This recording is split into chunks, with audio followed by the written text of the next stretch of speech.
Hey guys, and welcome back to this channel. In this video, I'll be showing you guys how you can create the Glee cheerleader on Dress to Impress. Cheerleaders, whichever one you want to make.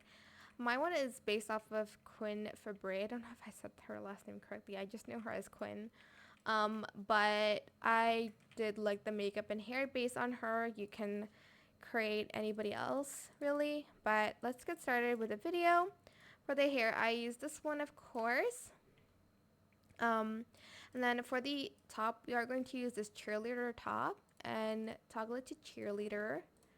Make it white, and then this one I use this red 8B1013. For the top, I am going to be using this too. And then I just toggled off the lace, the bow, and the gem. And did I remove the details? I don't remember. I removed the details, I think. And the undershirt.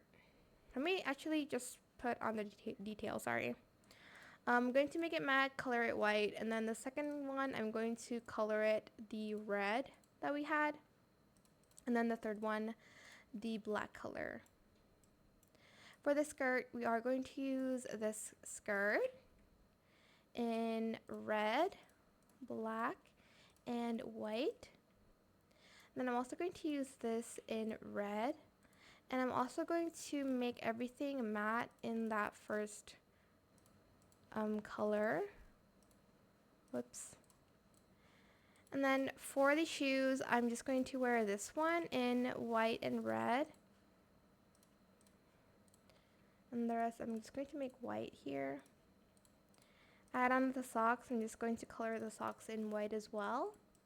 And then for the pom-poms, I'm going to just color it red and white. The same red as everything else, and white. And that is how you can create Glee cheerleaders on Dress to Impress. I hope this tutorial is helpful for you guys. Don't forget to like, comment, share, and also subscribe to this channel if you haven't done that already. If you have any more questions about this video, just leave it in the comment section down below. I will try my best to answer them all for you guys. And if you found this video helpful, please click the thanks button as well. That is it. Thank you so much for watching. Bye.